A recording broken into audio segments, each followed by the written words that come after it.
Hello and welcome to Network. My name is Pella with your technology and social media news. Remember that if you want to be a part of our tech conversation, it is SABC Network. Now that's on Facebook, Twitter and Instagram. It's newsnetwork at sabc.co.za on email. This week, our Twitter poll is asking you about online TV and whether you think it's a viable option in South Africa.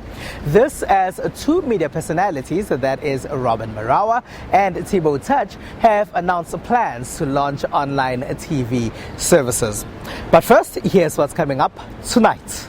We go to MediaTek Africa in Johannesburg. We also zoom in on Zimbabwe in our discussion, a country that's still experiencing arrests for what's shared on social media. MediaTek Africa is the continent's biggest media and entertainment technology trade event. Producer Sandile Hlangani paid them a visit in Johannesburg. The tech deployed by the media and entertainment industry here is profoundly progressive, with a significant degree of development in motion since the last MediaTek. In huge involvement over the last now 19 years that we've been hosting the show. We've started off very much in the broadcast and film sector, and we've incorporated the live entertainment and the audio-visual integration over the last 19 years. Alongside its regular features, this year's lineup is populated with new and immersive experiences. Drones are very new. It's the first time we've flown drones outside. We've had a lot of developments on the outdoor sound demos. Those have grown substantially over the last number of years. As well as Black Box, which is a whole experience and talking to technology and how it influences creativity. A new addition this year, together with the Academy of Sound Engineers, MediaTek launched Master Mix, an inspiring competition for emerging sound engineers. We get this multi-track recording and we make it available for people that enter the competition to do a professional mix as if they were mixing for an album release. That's the brief. You know, the quality of the sound, take the genre into consideration, really respect the genre, respect the band, where it's coming from. But it's a really interesting track. It's got a bit of reggae, it's got that Afro jazz vibe. It's very, very interesting. And we were overwhelmed with entries. We put it out there on social media, MediaTek as well as ourselves, and we were overwhelmed with entries. Another highlight never seen at the MediaTek before is the inclusion of a new 3D flying broadcast solution. 3D Flying Solutions is basically a cable cam that we put together, cable cam system that we put together. It has the ability to travel up, down, left and right, and forwards and backwards. So it moves in a 3D space. It's best used in big open spaces. It's great for a camera system where you want to be here, there and everywhere. It has the ability to fly around over people's heads. 3D holographic displays and drones were also a big feature this year. Growing up, we've all seen holograms. So some people that watch sci-fi movies, we used to see stuff like Princess Leia in Star Wars. And yeah, about a year, 2 years ago, Hyper-VS in the UK launched. And they started developing the hologram technology, which found its way to our continent and to South Africa. And we snapped it up about a year ago.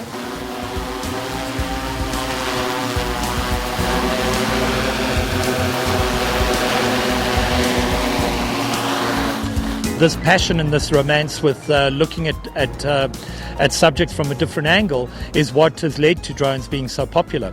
So in the sporting arena, for example, you'll see at the latest Cricket World Cup, they had little remote-controlled cars which were filming outside the stadium. We had drones on the outside, giving us a new perspective to an environment that is somewhat undocumented in this way.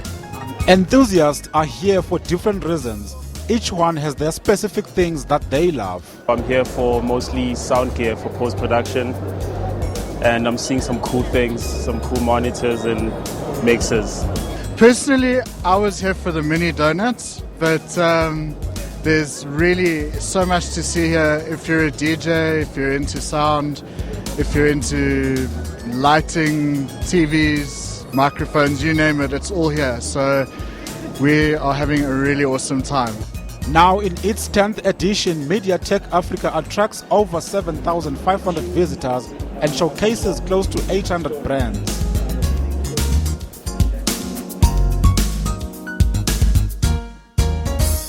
Noah Hudiri has developed a Pella box. It's a medicine dispenser that's won several awards. He says 10 new sites will get it in Ekurhuleni before the end of August, and 20 new sites will get it in Durban before the end of September. There is a new one that's just been installed in a new site in Tembisa. Neo recently became the first South African to win the Royal Academy of Engineers Africa Prize for developing a smart locker system known as Pella Box, which dispenses medicine to patients with chronic illnesses.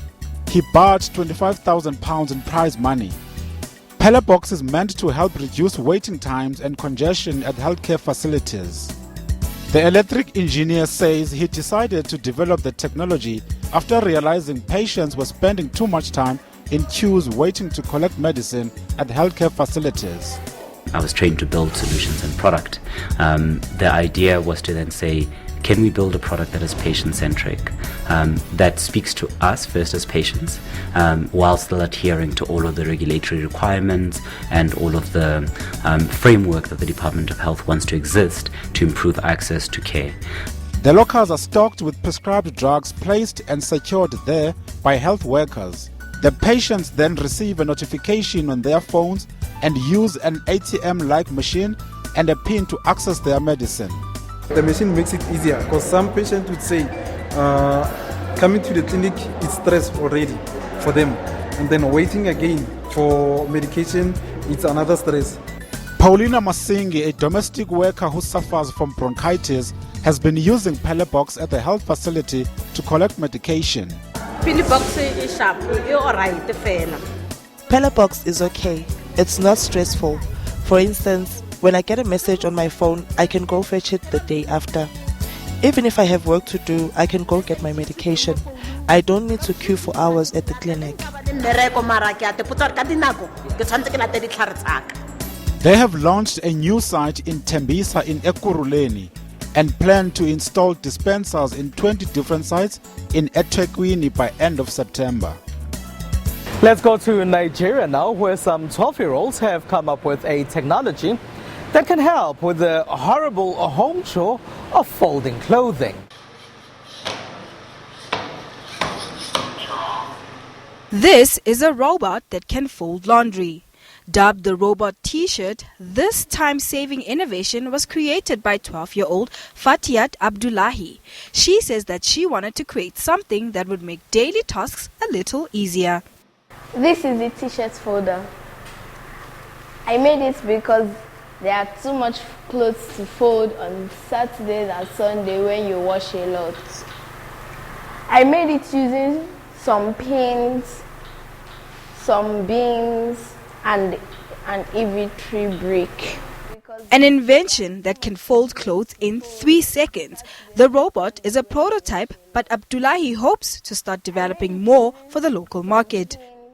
Another young coder, Oluwatomiloba Owolola, also showcased his invention, a robot grabber, which senses nearby objects and is able to lift them up. I am a programmer and I build robots. For example, the Robo Grabber. I want to grow up to be a robotic engineer. My parents have agreed on this my career choice. They agreed on this because they saw how I loved coding and building robots, and they saw my passion. The young programmers started learning how to code 2 years ago at the Niger Code Kids, a coding center in southern Nigeria funded by Ogochukwu Nkwocha. Nkwocha says that he was inspired to create the center after returning from the UK and wanted to equip Nigerian children with basic tech knowledge like what he had seen in the UK. He has been running coding programs for 3 years and has taught about 1,500 kids so far. It is SABC Network on Facebook, Twitter and Instagram. News Network at sabc.co.za on email. After the break, we zoom in on Zimbabwe in our discussion, a country where some people are still getting arrested for information that's shared on social media.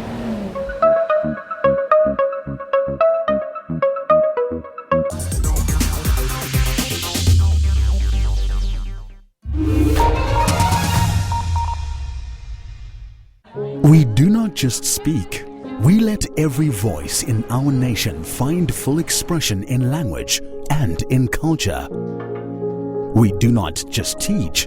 We empower all people with education. We do not just bring you the news. We place you where the news is happening. We do not just entertain. We take you on journeys. We do not just broadcast sport. We create an arena for sporting heroes to inspire you. Ours is not just a job, it's a calling to ensure that everyone in our nation is informed, educated, and entertained. We're able to do this because you do your part. SABC TV licenses. It's all made possible by you.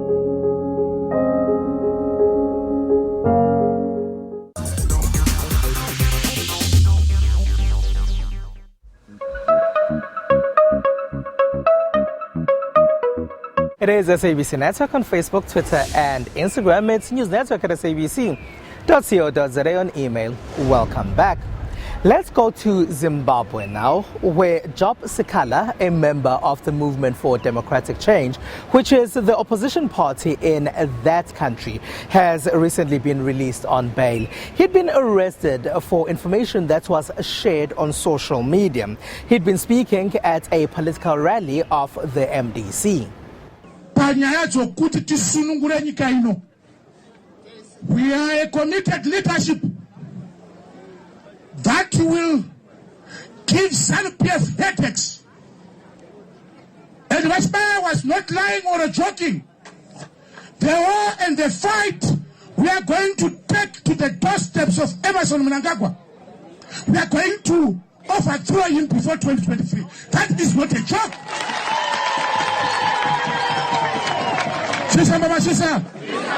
Atinga goni kuita urumende inokwera ichikikidzira vanhu mudzimba dzavo kuti vaite zvino zvavo. To help us analyze how Zimbabwean authorities view social media and information shared there is Durban University of Technology journalism lecturer Tony Manyangadze. He told me that a few arrests have been made in Zimbabwe over what people have shared on social media or over what's been shared on social media, even if people had said it in public spaces. First of all, Tony Manyangadze, thank you very much for being a part of our network. And maybe if you can start by explaining why Job Sikala was arrested. First of all, Job Sikala is a member of parliament for the MDC Alliance. So he had a rally in Masvingo, a city that is about 300 kilometers from Harare, the capital. So during that campaign, he mentioned that he and the MDC were going to overthrow the government of Emmerson Mnangagwa. So in that, there's a clip that was going around on social media, and he basically said that.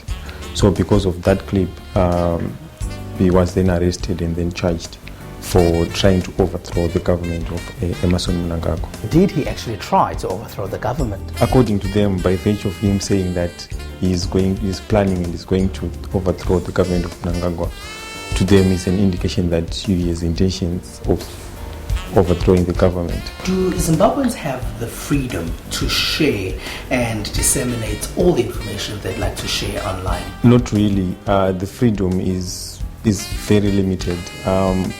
For instance, Job Sikala is a member of parliament, and also you have people like Joanna Momombe. She's also a MDC Alliance member of parliament, and there's a president of a political party. His name is Tinashe Jonas. Ideal Zimbabwe is the name of the party. He was also arrested for saying things on social media. So you've got these big people, big, famous, and they've a lot of followers. They are being arrested for merely saying their views on social media. So imagine if that is happening to people with power, with political power, people who are MPs, elected members of parliament. They are being arrested for sharing their views on social media. What more ordinary citizens? So there is no freedom to really express yourself on social media. People who do that, most of them, they do that under pen names. They are not using their names, so it's very difficult to then trace who said what, when, and how. In the past, we've heard various members of government in Zimbabwe. We've heard the Postal and Telecommunications Regulatory Authority of Zimbabwe, PATRAZ, saying that people must use social media for more positive purposes. Could this be because Zimbabweans generally don't use social media more positively? It is used positively in Zim, but then it's not about using it positively. That is the concern of the ruling party. The concern is it being used to criticize or to share different views, different opinions. That is what they are not up for. So to them, anything that is not in support of what they're doing, they regard it as something that is against progress. Now, activist Pastor Evan Marire is also another person, ordinary citizen, who was once arrested. What was his story? Why was he constantly getting arrested? Apart from being an ordinary member of the public, Ivan Marire is a pastor, and he happens to have like a huge following on social media, and he's charismatic, and people like him, and he was one of the first people to actually use social media to mobilize people, and he has done so successfully for maybe 3 or 4 times to encourage Zimbabweans to stay away. And the Zimbabweans have responded indeed by not going to work, by not doing anything. However, demonstration like those stayaways might end up being characterized by violence, and because of that, the government then find reason to arrest him and to charge him with treason, with trying to overthrow a constitutionally elected government. So you find him being arrested. He has been arrested for a lot of many times. He's actually on trial as we speak for a march, a stayaway that he organized in January. Has regulation of social media changed in Zimbabwe in the post-Mugabe era? Nothing has changed post-Mugabe era. Nothing has changed. It is the same. It is still the same system. The only difference is who's now the face of the system. So it's like the bus. You have changed the driver of a bus, but not the bus itself. So if the bus was not fit to be on the road to go to Joburg or to wherever, instead of buying a new bus, they just took out the driver and then gave the bus another driver. And overregulation of traditional media has also given a rise to publications that use social media to distribute content. The media in Zim is actually polarized. You get people like the public media, which is publicly owned media, which is SABC and several other newspapers being owned and partly owned and controlled by the government, and you have got a few independent newspapers that are owned by independent players. So because of that, now you tend to get polarized view, people who are for and who are against. So to get to the truth sometimes is very difficult, and that has led to people now resorting to social media for news. Do owners of those publications that use social media face a similar clampdown? Those that are operating outside of Zim are not really affected by the politics of Zimbabwe, because if the internet is down, for instance, in Zim, they can still publish, they can still publish stories online. Unlike the few that are in Zim, are usually they usually try to report, to stay like on the fence. They're not taking sides. They give like sort of a balanced view. But those that are outside usually have like a lot of opposing views and a lot of opposing voices for obvious reasons. They cannot be harassed by the government instruments because they are operating without the borders of Zimbabwe. All right, Tony Manyangatse, thank you very much for being a part of our network. Hi, my name is Mzwandile Masina, the Executive Mayor of Feguruleni. The favorite technology is drone. Young person, go out there, have your own. Thank you.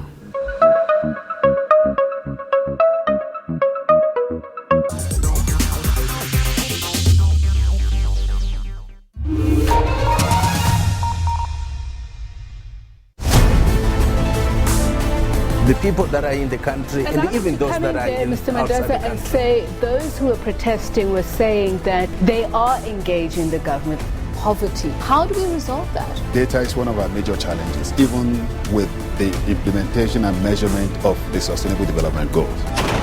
Is the continental body fulfilling its mandate in terms of peace and security? They have not been consistent. There has been no political will. A huge fault. A huge body with no teeth. No teeth to solve African problems.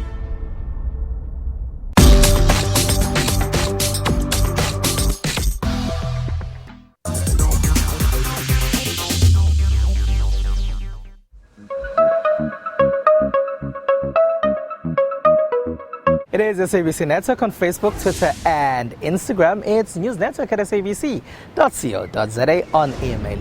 Welcome back. Now, here's what else has been taking place in the rest of the world in the technology sector.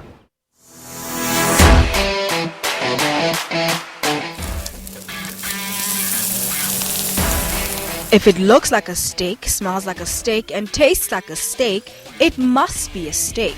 But one that is not from a cow's body, but is grown in the lab of an Israeli startup tapping into consumer concerns about health, environment, and animal welfare. The general idea is that we take cells from a cow without slaughtering it, and this small amount of cells serves as a basis for getting more and more cells. And from these cells, we create the different cell types that comprise the muscle cut, which is actually the steak that we are eating. And now in the US of A. Elon Musk's startup Neuralink is aiming to connect the human brain with the machine interface before the end of next year, he said at a conference in San Francisco. This, I think, has tremendous potential, and we hope to have this aspirationally in a human patient before the end of next year. So this is not far. Neuralink is seeking U.S. Food and Drug Administration approval, and while Musk said his preliminary task is to help people with disabilities interface with computers using their minds, the end goal